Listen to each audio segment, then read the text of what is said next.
ಎಲ್ಲ ಭಾಗದ ಪಂಚಮಶಾಲಿಗಳು ಕೂಡ ಏನು ಹೋರಾಟವನ್ನು ಹಮ್ಮಿಕೊಂಡಿದ್ರು, ಯಾವ ವಿಚಾರವಾಗಿ 2Aಗೆ ಸೇರಿಸಬೇಕು ಅಂತಕ್ಕಂಥ ವಿಚಾರವಾಗಿ ಅವರು ಹೊರಟಿದ್ದು. ಅದು ಕೊಡೋದು ಬಿಡೋದು ಸರ್ಕಾರಕ್ಕೆ ಬಿಟ್ಟಂಥದ್ದು. ಆದರೆ ಅಲ್ಲಿ ಜನ ಎಷ್ಟು ಬರ್ತಾರೆ, ಯಾವ ರೀತಿ ಅವರು ಹೋರಾಟ ಮಾಡ್ತಾರೆ, ಇದೆಲ್ಲದನ್ನೂ ಕೂಡ ಇವರು ಇಂಟೆಲಿಜೆನ್ಸಿ ವೈಫಲ್ಯ ಆಗಿದೆ ಅಂತ ನಾನು ಮೊದಲನೇದಾಗಿ ಹೇಳಲಿಕ್ಕೆ ಬಯಸ್ತೇನೆ. ಅವರು ಸೂಕ್ಷ್ಮವಾಗಿ ಗಮನಿಸಿ ಅದಕ್ಕೆ ತಕ್ಕಂತೆ ಅಲ್ಲಿ ಎಲ್ಲ ರೀತಿಯ ವ್ಯವಸ್ಥೆ ಮಾಡಿಕೊಂಡು ಯಾರಿಗೂ ಕೂಡ ತೊಂದರೆ ಆಗದ ರೀತಿಯಲ್ಲಿ ಹೋರಾಟಕ್ಕೆ ಸಜ್ಜು ಮಾಡಿಕೊಡ್ಬೇಕಾಗಿದ್ದು ಸರ್ಕಾರದ ಕರ್ತವ್ಯ ಆಗಿತ್ತು. ಆದರೆ ಅದರಲ್ಲೆಲ್ಲೋ ಒಂದು ಕಡೆ ಸರ್ಕಾರ ಜಾಸ್ತಿ ಜನ ಬಂದರೆ ನಮಗೆಲ್ಲಿ ಮುಜುಗರ ಉಂಟಾಗುತ್ತೋ ಅನ್ನೋ ರೀತಿಗೆ ಮೊದಲೇ ಕೂಡ ಅವರು ಟ್ರ್ಯಾಕ್ಟರ್ ಬರ್ಕೊಡ್ದು ಮತ್ತು ವಾಹನಗಳು ಬರ್ಕೊಡ್ದು ಇದೆಲ್ಲ ತಡಿಲಿಕ್ಕೆ ಹೋದರು. ಹಲವಾರು ರೀತಿಯಲ್ಲಿ ಇವರು ಆ ಒಂದು ಅವರ ಏನು ಹೋರಾಟಕ್ಕೆ ತಡೆ ಒಡ್ಲಿಕ್ಕೆ ಹೊರಟಂಥದ್ದು ಸರ್ಕಾರ ನಾವು ನೋಡಿದಾಗ ಖಂಡಿತ ಇವರು ಇವತ್ತು ಪ್ರಜಾಪ್ರಭುತ್ವದಲ್ಲಿ ಹೋರಾಟಗಳು ಅವಶ್ಯಕತೆ ಇದೆ. ನಮ್ಮ ಹಕ್ಕನ್ನು ನಾವು ಪಡ್ಕೊಳ್ಳಿಕ್ಕೆ ನಮ್ಮ ಹೋರಾಟಗಳಿರುತ್ತೆ, ಅದಕ್ಕೆ ಪ್ರತಿಭಟನೆ ಮಾಡಲಿಕ್ಕೂ ಕೂಡ ಹಕ್ಕಿದೆ. ಅದನ್ನು ಮೊಟಕುಗೊಳಿಸ್ತಕ್ಕಂಥ ಕೆಲಸ ಇವತ್ತು ಸರ್ಕಾರ ಮಾಡಲಿಕ್ಕೆ ಹೊರಟಿರ್ತಕ್ಕಂಥದ್ದು ಇದು ಸರಿಯಲ್ಲ ಅಂತಕ್ಕಂಥದ್ದು ಮೊದಲನೇದಾಗಿ ಖಂಡಿಸ್ತೇನೆ. ಎರಡೂ ಪಕ್ಷದವರು ಒಟ್ಟಾಗಿ ಮಾಡ್ತೇವೆ. NDA ಒಟ್ಟಾಗಿ ನಾವು ಈ ವಿಚಾರದಲ್ಲಿ ಆಗ್ಬೋದು, ಎಲ್ಲ ವಿಚಾರದಲ್ಲೂ ಕೂಡ BJP ಮತ್ತು JDSನ ಈ ಎರಡೂ ಪಕ್ಷದವರು ಒಟ್ಟಾಗಿ ಇವತ್ತು ಎಲ್ಲ ಸರ್ಕಾರದ ವೈಫಲ್ಯಗಳನ್ನ ಎತ್ತಿ ಹಿಡಿತಕ್ಕಂಥ ಕೆಲಸ ಮಾಡ್ತೇವೆ. ಈಗ ಸರ್ಕಾರ ಏನೇ ಇರಲಿ, ಇವರು ಅದನ್ನು ಮಾಡಲಿಕ್ಕೆ ಸಾಧ್ಯ ಇದ್ದರೆ ಅವರು ಮಾಡ್ತೇವೆ ಅಂತ ಹೇಳಬೇಕು. ಇಲ್ಲ ಅಂತಂದರೆ ಇದನ್ನು ನಾವು ಅವ್ರ ಕೈಲೇನಿಲ್ಲ, ಅವರು ರೆಕಮೆಂಡೇಷನ್ ಮಾಡಿ ಕಳಿಸ್ಬೇಕಷ್ಟೇ, ಕೇಂದ್ರ ಸರ್ಕಾರದವ್ರು ಮಾಡ್ತಕ್ಕಂಥದ್ದು. ಆದರೆ ಅದನ್ನು ಆಗೋದು ಸಾಧಕ ಬಾಧಕಗಳನ್ನ ನಾವು ಚರ್ಚೆ ಮಾಡ್ತೇವೆ ಅಂತಕ್ಕಂಥದ್ದನ್ನ ಇವರು ಹೋಗಿ ಅದನ್ನು ತಿಳಿವಳಿಕೆ ಹೇಳಬೇಕಾದಂಥ ಪ್ರಸಂಗದಲ್ಲಿ ಅಲ್ಲಿ ಲಾಠಿ ಚಾರ್ಜ್ ಮಾಡೋಕ್ಕೆ ಇವರು ಅವಕಾಶ ಮಾಡಿಕೊಟ್ಟಿರ್ತದ್ದು ಖಂಡನೀಯ ಅಂತಕ್ಕಂಥದ್ದನ್ನ ಹೇಳಕ್ಕೆ ಬಯಸ್ತೀನಿ. ಇವತ್ತು ಅಮಾಯಕರಿಗೆಲ್ಲರಿಗೂ ಕೂಡ ಅದು ಇವತ್ತು ಒಂದು ಉತ್ತಮ ರೀತಿಯಲ್ಲಿ ಹೋರಾಟ ಮಾಡಲಿಕ್ಕೂ ಕೂಡ ಅವಕಾಶ ಕೊಡದ ರೀತಿಯಲ್ಲಿ ಇವರು ಅಲ್ಲಿ ಲಾಠಿ ಚಾರ್ಜನ್ನು ಮಾಡಿರ್ತಕ್ಕಂಥದ್ದು ಇವತ್ತು ನಮ್ಮ ರಾಜ್ಯಕ್ಕೆ ಒಂದು ಕಪ್ಪು ಮಸಿ ಅಂತಕ್ಕಂಥದ್ದು. ಇಲ್ಲಿ ಎಲ್ಲೋ ಒಂದು ಕಡೆ ಈ ಸರ್ಕಾರದ ಮೇಲೆ ಒಂದೊಂದು ಜಾತಿ ನಡುವೆ ಸಂಘರ್ಷಗಳನ್ನ ಮಾಡ್ತಾ ಇದ್ದಾರೆ ಅಂತಕ್ಕಂಥ ಮನೋಭಾವನೂ ಕೂಡ ಇರೋದ್ರಿಂದ ಇದೆಲ್ಲದಕ್ಕೂ ಕೂಡ ಪೂರಕವಾಗಿ ನಡ್ಕೋತಾ ಇದ್ದಾರೆ ಈ ಸರ್ಕಾರ. ಆದ್ದರಿಂದ ತಾರತಮ್ಯ ಇಲ್ಲದ ರೀತಿಯಲ್ಲಿ ಇವತ್ತು ನಾಡು ಒಂದು ಒಟ್ಟಾಗಿ ಹೋಗಬೇಕು ಅನ್ನೋ ನಿಟ್ಟಿನಲ್ಲಿ ಇವರು ಎಲ್ಲ ರೀತಿ ವಿಚಾರಗಳಿಗೂ ಕೂಡ ಗಮನ ಹರಿಸಿ ಇವರು ತೀರ್ಮಾನಗಳು ತಗೋಬೇಕು ಅಂತ ನಾನು ಹೇಳಲಿಕ್ಕೆ ಬಯಸ್ತೇನೆ. ಮತ್ತು ಇನ್ನೊಂದು ವಿಷಯ, ಇವತ್ತು ಒಂದು ವಿಪರ್ಯಾಸ ನಮ್ಮೆಲ್ಲರಿಗೂ ಕೂಡ, ಇವತ್ತು ದೇಶವನ್ನು ಕಟ್ತಕ್ಕಂಥವ್ರು ಯಾರು? ನಮ್ಮ ಸೈನಿಕರೇ. ಚಿಕ್ಕ ವಯಸ್ಸಿನಲ್ಲಿ ಇವತ್ತು ದೇಶವನ್ನು ಕಟ್ಟಲಿಕ್ಕೆ 18 ವರ್ಷ 20 ವರ್ಷದಲ್ಲೇ ಇವತ್ತು ಸೈನ್ಯಗೆ ಸೇರ್ತಕ್ಕಂಥವ್ರು ಇರ್ತಾರೆ. ಅವರು ಅಲ್ಲಿ ಹಲವಾರು ವರ್ಷ 25-30 ವರ್ಷ ಸೇವೆ ಸಲ್ಲಿಸಿ ನಿವೃತ್ತಿಯನ್ನು ಹೊಂದ್ತಾರೆ. ನಿವೃತ್ತಿ ಹೊಂದು ಅವರು ನಾವೆಲ್ಲ ಇಷ್ಟು ನೆಮ್ಮದಿಯಾಗಿ ಇವತ್ತು ಬಾಳ್ಮೆ ಮಾಡ್ತಾಯಿದ್ದೀವಿ ನಾಡಿನ ಒಳಗಡೆ, ದೇಶದ ಒಳಗಡೆ ಅಂದರೆ ಅದು ಗಡಿ ಭಾಗದಲ್ಲಿ ಸೈನಿಕರು ನಮ್ಮನ್ನೆಲ್ಲ ಕಾದು ಬೇರೆ ದೇಶದವರು ನಮಗೆ ಒಳಗೆ ನುಸುಳ್ದಂತೆ ನೋಡ್ಕೊಂಡಿರೋದ್ರಿಂದ ನಾವಿಷ್ಟು ನೆಮ್ಮದಿಯಿಂದ ಇರಲಿಕ್ಕೆ ಸಾಧ್ಯ. ಅಂಥ ಸೈನಿಕರು ಕೂಡ ಇವತ್ತು ಬೀದಿಗಿಳಿಯುವಂಥ ಪ್ರಸಂಗ ಬಂದಿದೆ. ಅವರು ಇವತ್ತು ಹೋರಾಟ ಮಾಡಿ ಸಾವಿರಾರು ಜನ ಇವತ್ತು ಇಲ್ಲಿ ಒಂದು ಪ್ರತಿಭಟನೆ ಮಾಡಲಿಕ್ಕೆ ಬಂದಿರತಕ್ಕಂಥದ್ದು ನೋಡಿ ವಿಪರ್ಯಾಸ. ಅದರಲ್ಲೂ ಕೂಡ ನಾವು ಭಾಗವಹಿಸಿ ಬಂದ್ವಿ. ಏನು ಅವರ ಡಿಮ್ಯಾಂಡ್ ಏನಿದೆ, ಇವತ್ತು ಅಲ್ಲಿ ಅವರು 10% ಮೀಸಲಾತಿ ಕೊಡಬೇಕು ನಾವು ನೌಕರಿಯಲ್ಲಿ ಅಂತಕ್ಕಂಥದ್ದು ಒಂದು, ಮತ್ತು ಅವರು ನಿವೃತ್ತಿ ಆದ ತಕ್ಷಣ ಅವ್ರಿಗೆಲ್ಲರೂ ಕೂಡ ಕೆಲಸ ಕೊಡಿಸ್ತಕ್ಕಂಥದ್ದು, ಮತ್ತು 5 ಎಕರೆ ಜಮೀನನ್ನು ಕೊಡಬೇಕು ಅನ್ನೋದು ಕೂಡ ಕಾನೂನೇ ಇದೆ. ಕಾನೂನಿದ್ರೂ ಕೂಡ ಅವ್ರು ಯಾರಿಗೂ ಇವತ್ತು ಜಮೀನನ್ನು ಕೊಡಲಿಕ್ಕೆ ಮುಂದಾಗ್ತಾ ಇಲ್ಲ ಸರ್ಕಾರಗಳು ಅಂತಕ್ಕಂಥದ್ದು ಇವತ್ತು ಅವರೆಲ್ಲರೂ ಕೂಡ ಬೀದಿಗಿಳಿತಕ್ಕಂಥ ಪ್ರಸಂಗ. ಇದನ್ನು ಕೂಡ ಇವತ್ತು ಸರ್ಕಾರ ಅವ್ರನ್ನ ಯಾರನ್ನೂ ಕೂಡ ಬೀದಿಗಿಳಿಲಿಕ್ಕೆ ಬಿಡದ ರೀತಿಯಲ್ಲಿ ಮೊದಲೇ ಕೂಡ ಮುನ್ನೆಚ್ಚರಿಕೆ ತಗೋಬೇಕಾಗಿತ್ತು. ಏಕೆಂದರೆ ದೇಶಕ್ಕಾದಂಥವ್ರಿಗೂ ಕೂಡ ಇವರು ಅವರಿಗೆ ಸಿಗಬೇಕಾದಂಥ ಸವಲತ್ತು ಕೊಡಲ್ಲ ಅಂದರೆ ಇನ್ನು ನಾಡಿನಲ್ಲಿರ್ತಕ್ಕಂಥವ್ರಿಗೆ ಇವರು ಎಲ್ಲಿಂದ ಎಲ್ಲ ಸಮಸ್ಯೆಗಳನ್ನ ಪರಿಹರಿಸ್ತಾರೆ ಅಂತಕ್ಕಂಥದ್ದು ನಾವೆಲ್ಲ ಅರ್ಥ ಮಾಡ್ಕೋಬೇಕಾಗ್ತದೆ. ಆ ನಿಟ್ಟಿನಲ್ಲಿ ಈ ಸರ್ಕಾರ ಹೋಗ್ತಾ ಇರ್ತಕ್ಕಂಥ ರೀತಿ ಸರಿ ಇಲ್ಲ ಅಂತಕ್ಕಂಥದ್ದನ್ನ ನಾವು ದೂಷಣೆ ಮಾಡ್ತೇವೆ. ಇದ್ದಾರೆ 10ರಿಂದ 12 ಜನ ಇದ್ದೇ ಇದ್ದಾರೆ, ನಾನು ನೋಡ್ತಾ ಇದ್ದೀನಿ. ಕೆಲವ್ರು ಏನಾಯಿತು, ಈ ಮಧ್ಯೆ SM ಕೃಷ್ಣ ಅವರು ಮೊನ್ನೆ ಇದರಿಂದ ಸ್ವಲ್ಪ ಅಲ್ಲಿ ಬೆಂಗಳೂರಿಗೆ ಹೋದಂಥವರೆಲ್ಲ ಎಲ್ಲರೂ ಕೂಡ ಭಾಗವಹಿಸ್ತಾ ಇದ್ದಾರೆ. ಅದರಲ್ಲಿ ಹೇಳ್ತಾರೆ ವಯನಾಡಿನಲ್ಲಿ ರಾಜ್ಯ ಸರ್ಕಾರ ಮನೆಗಳನ್ನು ಕಟ್ಟಿಸ್ಕೊಡ್ತೇವೆ ಟ್ವೀಟ್ ಮಾಡಿದ್ದಾರೆ. ಯಾವುದಕ್ಕೆ? ವಯನಾಡಲ್ಲಿ ಈಗ ಏನಾಗಿದೆ, ಕಳೆದ ಸರ್ಕಾರದಲ್ಲಿ 2 ವರ್ಷ ಮನೆ ಕೊಟ್ಟಿಲ್ಲ. ಇಲ್ಲಿ ಈ ಸರ್ಕಾರ ಬಂದು 2 ವರ್ಷ ಆಗ್ತಾ ಬಂತಾ ಇದೆ. ಇವರು ಕೂಡ ಒಂದು ಮನೆಯನ್ನು ಕೊಡ್ತಾ ಇಲ್ಲ. ಇಲ್ಲೇ ಕಟ್ಟೋಕ್ಕಾಗದವ್ರು ಬೇರೆ ರಾಜ್ಯಕ್ಕೆ ಹೋಗಿ ಅಲ್ಲೇನು ಸಹಿ ಅನ್ನಿಸ್ಕೊಳ್ಬೇಕು. ಇವರು ಹೈಕಮಾಂಡ್ಗೆ ಹುಜೂರ್ ಅನ್ನೋಕ್ಕೆ ಇವರು ಇದೆಲ್ಲ ಮಾಡ್ತಾ ಇರಬೇಕು ಅನಿಸ್ತದೆ.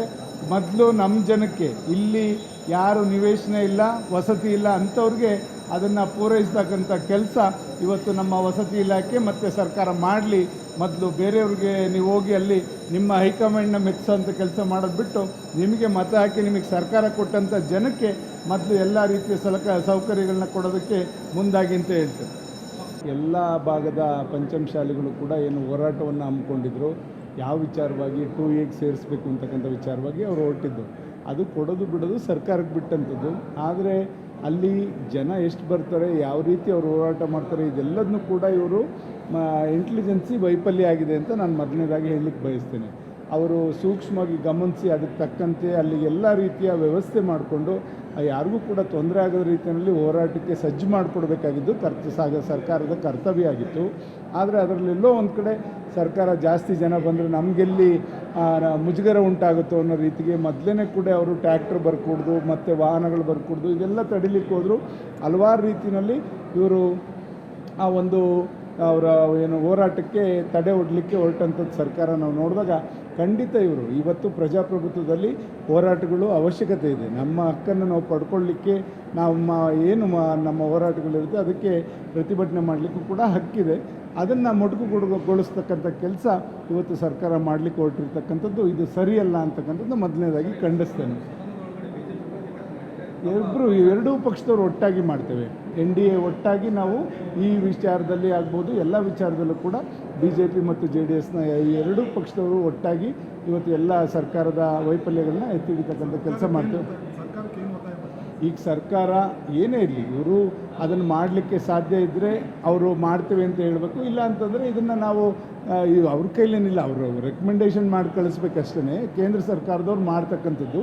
ಆದರೆ ಅದನ್ನು ಆಗೋದು ಸಾಧಕ ಬಾಧಕಗಳನ್ನ ನಾವು ಚರ್ಚೆ ಮಾಡ್ತೇವೆ ಅಂತಕ್ಕಂಥದ್ದನ್ನ ಇವರು ಹೋಗಿ ಅದನ್ನು ತಿಳಿವಳಿಕೆ ಹೇಳಬೇಕಾದಂಥ ಪ್ರಸಂಗದಲ್ಲಿ ಅಲ್ಲಿ ಲಾಠಿ ಚಾರ್ಜ್ ಮಾಡೋಕ್ಕೆ ಇವರು ಅವಕಾಶ ಮಾಡಿಕೊಟ್ಟಿರ್ತದ್ದು ಖಂಡನೀಯ ಅಂತಕ್ಕಂಥದ್ದನ್ನ ಹೇಳಕ್ಕೆ ಬಯಸ್ತೀನಿ. ಇವತ್ತು ಅಮಾಯಕರಿಗೆಲ್ಲರಿಗೂ ಕೂಡ ಅದು ಇವತ್ತು ಒಂದು ಉತ್ತಮ ರೀತಿಯಲ್ಲಿ ಹೋರಾಟ ಮಾಡಲಿಕ್ಕೂ ಕೂಡ ಅವಕಾಶ ಕೊಡದ ರೀತಿಯಲ್ಲಿ ಇವರು ಅಲ್ಲಿ ಲಾಠಿ ಚಾರ್ಜನ್ನು ಮಾಡಿರ್ತಕ್ಕಂಥದ್ದು ಇವತ್ತು ನಮ್ಮ ರಾಜ್ಯಕ್ಕೆ ಒಂದು ಕಪ್ಪು ಮಸಿ ಅಂತಕ್ಕಂಥದ್ದು. ಇಲ್ಲಿ ಎಲ್ಲೋ ಒಂದು ಕಡೆ ಈ ಸರ್ಕಾರದ ಮೇಲೆ ಒಂದೊಂದು ಜಾತಿ ನಡುವೆ ಸಂಘರ್ಷಗಳನ್ನ ಮಾಡ್ತಾ ಇದ್ದಾರೆ ಅಂತಕ್ಕಂಥ ಮನೋಭಾವನೂ ಕೂಡ ಇರೋದ್ರಿಂದ ಇದೆಲ್ಲಕ್ಕೂ ಕೂಡ ಪೂರಕವಾಗಿ ನಡ್ಕೋತಾ ಇದ್ದಾರೆ ಈ ಸರ್ಕಾರ. ಆದ್ದರಿಂದ ತಾರತಮ್ಯ ಇಲ್ಲದ ರೀತಿಯಲ್ಲಿ ಇವತ್ತು ನಾಡು ಒಂದು ಒಟ್ಟಾಗಿ ಹೋಗಬೇಕು ಅನ್ನೋ ನಿಟ್ಟಿನಲ್ಲಿ ಇವರು ಎಲ್ಲ ರೀತಿ ವಿಚಾರಗಳಿಗೂ ಕೂಡ ಗಮನ ಹರಿಸಿ ಇವರು ತೀರ್ಮಾನಗಳು ತಗೋಬೇಕು ಅಂತ ನಾನು ಹೇಳಲಿಕ್ಕೆ ಬಯಸ್ತೇನೆ. ಮತ್ತು ಇನ್ನೊಂದು ವಿಷಯ, ಇವತ್ತು ಒಂದು ವಿಪರ್ಯಾಸ ನಮ್ಮೆಲ್ಲರಿಗೂ ಕೂಡ, ಇವತ್ತು ದೇಶವನ್ನು ಕಟ್ತಕ್ಕಂಥವ್ರು ಯಾರು? ನಮ್ಮ ಸೈನಿಕರೇ. ಚಿಕ್ಕ ವಯಸ್ಸಿನಲ್ಲಿ ಇವತ್ತು ದೇಶವನ್ನು ಕಟ್ಟಲಿಕ್ಕೆ 18 ವರ್ಷ 20 ವರ್ಷದಲ್ಲೇ ಇವತ್ತು ಸೈನ್ಯಗೆ ಸೇರ್ತಕ್ಕಂಥವ್ರು ಇರ್ತಾರೆ. ಅವರು ಅಲ್ಲಿ ಹಲವಾರು ವರ್ಷ 25-30 ವರ್ಷ ಸೇವೆ ಸಲ್ಲಿಸಿ ನಿವೃತ್ತಿಯನ್ನು ಹೊಂದ್ತಾರೆ. ನಿವೃತ್ತಿ ಹೊಂದು ಅವರು ನಾವೆಲ್ಲ ಇಷ್ಟು ನೆಮ್ಮದಿಯಾಗಿ ಇವತ್ತು ಬಾಳ್ಮೆ ಮಾಡ್ತಾಯಿದ್ದೀವಿ ನಾಡಿನ ಒಳಗಡೆ, ದೇಶದ ಒಳಗಡೆ ಅಂದರೆ ಅದು ಗಡಿ ಭಾಗದಲ್ಲಿ ಸೈನಿಕರು ನಮ್ಮನ್ನೆಲ್ಲ ಕಾದು ಬೇರೆ ದೇಶದವರು ನಮಗೆ ಒಳಗೆ ನುಸುಳ್ದಂತೆ ನೋಡ್ಕೊಂಡಿರೋದ್ರಿಂದ ನಾವಿಷ್ಟು ನೆಮ್ಮದಿಯಿಂದ ಇರಲಿಕ್ಕೆ ಸಾಧ್ಯ. ಅಂಥ ಸೈನಿಕರು ಕೂಡ ಇವತ್ತು ಬೀದಿಗಿಳಿಯುವಂಥ ಪ್ರಸಂಗ ಬಂದಿದೆ. ಅವರು ಇವತ್ತು ಹೋರಾಟ ಮಾಡಿ ಸಾವಿರಾರು ಜನ ಇವತ್ತು ಇಲ್ಲಿ ಒಂದು ಪ್ರತಿಭಟನೆ ಮಾಡಲಿಕ್ಕೆ ಬಂದಿರತಕ್ಕಂಥದ್ದು ನೋಡಿ ವಿಪರ್ಯಾಸ. ಅದರಲ್ಲೂ ಕೂಡ ನಾವು ಭಾಗವಹಿಸಿ ಬಂದ್ವಿ. ಏನು ಅವರ ಡಿಮ್ಯಾಂಡ್ ಏನಿದೆ, ಇವತ್ತು ಅಲ್ಲಿ ಅವರು 10% ಮೀಸಲಾತಿ ಕೊಡಬೇಕು ನಾವು ನೌಕರಿಯಲ್ಲಿ ಅಂತಕ್ಕಂಥದ್ದು ಒಂದು, ಮತ್ತು ಅವರು ನಿವೃತ್ತಿ ಆದ ತಕ್ಷಣ ಅವ್ರಿಗೆಲ್ಲರೂ ಕೂಡ ಕೆಲಸ ಕೊಡಿಸ್ತಕ್ಕಂಥದ್ದು, ಮತ್ತು 5 ಎಕರೆ ಜಮೀನನ್ನು ಕೊಡಬೇಕು ಅನ್ನೋದು ಕೂಡ ಕಾನೂನೇ ಇದೆ. ಕಾನೂನಿದ್ರೂ ಕೂಡ ಅವ್ರು ಯಾರಿಗೂ ಇವತ್ತು ಜಮೀನನ್ನು ಕೊಡಲಿಕ್ಕೆ ಮುಂದಾಗ್ತಾ ಇಲ್ಲ ಸರ್ಕಾರಗಳು ಅಂತಕ್ಕಂಥದ್ದು ಇವತ್ತು ಅವರೆಲ್ಲರೂ ಕೂಡ ಬೀದಿಗಿಳಿತಕ್ಕಂಥ ಪ್ರಸಂಗ. ಇದನ್ನು ಕೂಡ ಇವತ್ತು ಸರ್ಕಾರ ಅವ್ರನ್ನ ಯಾರನ್ನೂ ಕೂಡ ಬೀದಿಗಿಳಿಲಿಕ್ಕೆ ಬಿಡದ ರೀತಿಯಲ್ಲಿ ಮೊದಲೇ ಕೂಡ ಮುನ್ನೆಚ್ಚರಿಕೆ ತಗೋಬೇಕಾಗಿತ್ತು. ಏಕೆಂದರೆ ದೇಶಕ್ಕಾದಂಥವ್ರಿಗೂ ಕೂಡ ಇವರು ಅವರಿಗೆ ಸಿಗಬೇಕಾದಂಥ ಸವಲತ್ತು ಕೊಡಲ್ಲ ಅಂದರೆ ಇನ್ನು ನಾಡಿನಲ್ಲಿರ್ತಕ್ಕಂಥವ್ರಿಗೆ ಇವರು ಎಲ್ಲಿಂದ ಎಲ್ಲ ಸಮಸ್ಯೆಗಳನ್ನ ಪರಿಹರಿಸ್ತಾರೆ ಅಂತಕ್ಕಂಥದ್ದು ನಾವೆಲ್ಲ ಅರ್ಥ ಮಾಡ್ಕೋಬೇಕಾಗ್ತದೆ. ಆ ನಿಟ್ಟಿನಲ್ಲಿ ಈ ಸರ್ಕಾರ ಹೋಗ್ತಾ ಇರ್ತಕ್ಕಂಥ ರೀತಿ ಸರಿ ಇಲ್ಲ ಅಂತಕ್ಕಂಥದ್ದನ್ನ ನಾವು ದೂಷಣೆ ಮಾಡ್ತೇವೆ. ಇದ್ದಾರೆ 10ರಿಂದ 12 ಜನ ಇದ್ದೇ ಇದ್ದಾರೆ, ನಾನು ನೋಡ್ತಾ ಇದ್ದೀನಿ. ಕೆಲವ್ರು ಏನಾಯಿತು, ಈ ಮಧ್ಯೆ SM ಕೃಷ್ಣ ಅವರು ಮೊನ್ನೆ ಇದರಿಂದ ಸ್ವಲ್ಪ ಅಲ್ಲಿ ಬೆಂಗಳೂರಿಗೆ ಹೋದಂಥವರೆಲ್ಲ ಎಲ್ಲರೂ ಕೂಡ ಭಾಗವಹಿಸ್ತಾ ಇದ್ದಾರೆ. ಅದರಲ್ಲಿ ಏನು ಪ್ರಶ್ನೆ? ವಯನಾಡಿನಲ್ಲಿ ರಾಜ್ಯ ಸರ್ಕಾರ ಮನೆಗಳನ್ನು ಕಟ್ಟಿಸ್ಕೊಡ್ತೇವೆ ಅನ್ನೋ ಮಾತನ್ನು CM ಟ್ವೀಟ್ ಮಾಡಿದ್ದಾರೆ. ಯಾವುದಕ್ಕೆ ವೈನಾಡಲ್ಲಿ ಈಗ ಇಲ್ಲಿ ಈಗ ಏನಾಗಿದೆ, ಕಳೆದ ಸರ್ಕಾರದಲ್ಲಿ 2 ವರ್ಷ ಮನೆ ಕೊಟ್ಟಿಲ್ಲ, ಇಲ್ಲಿ ಈ ಸರ್ಕಾರ ಬಂದು 2 ವರ್ಷ ಆಗ್ತಾ ಬರ್ತಾ ಇದೆ, ಇವರು ಕೂಡ ಒಂದು ಮನೆಯನ್ನು ಕೊಡ್ತಾ ಇಲ್ಲ. ಇಲ್ಲೇ ಕಟ್ಟೋಕ್ಕಾಗದವ್ರು ಬೇರೆ ರಾಜ್ಯಕ್ಕೆ ಹೋಗಿ ಅಲ್ಲೇನು ಸಹಿ ಅನ್ನಿಸ್ಕೊಳ್ಬೇಕು. ಇವರು ಹೈಕಮಾಂಡ್ಗೆ ಜಿ ಹುಜೂರ್ ಅನ್ನೋಕ್ಕೆ ಇವರು ಇದೆಲ್ಲ ಮಾಡ್ತಾ ಇರಬೇಕು ಅನಿಸ್ತದೆ. ಮೊದಲು ನಮ್ಮ ಜನಕ್ಕೆ ಇಲ್ಲಿ ಯಾರು ನಿವೇಶನ ಇಲ್ಲ, ವಸತಿ ಇಲ್ಲ ಅಂಥವ್ರಿಗೆ ಅದನ್ನು ಪೂರೈಸ್ತಕ್ಕಂಥ ಕೆಲಸ ಇವತ್ತು ನಮ್ಮ ವಸತಿ ಇಲಾಖೆ ಮತ್ತು ಸರ್ಕಾರ ಮಾಡಲಿ. ಮೊದಲು ಬೇರೆಯವ್ರಿಗೆ ನೀವು ಹೋಗಿ ಅಲ್ಲಿ ನಿಮ್ಮ ಹೈಕಮಾಂಡ್ನ ಮೆಚ್ಚೋಂಥ ಕೆಲಸ ಮಾಡೋದು ಬಿಟ್ಟು, ನಿಮಗೆ ಮತ ಹಾಕಿ ನಿಮಗೆ ಸರ್ಕಾರ ಕೊಟ್ಟಂಥ ಜನಕ್ಕೆ ಮೊದಲು ಎಲ್ಲ ರೀತಿಯ ಸೌಕರ್ಯಗಳನ್ನ ಕೊಡೋದಕ್ಕೆ ಮುಂದಾಗಿ ಅಂತ ಹೇಳ್ತಾರೆ.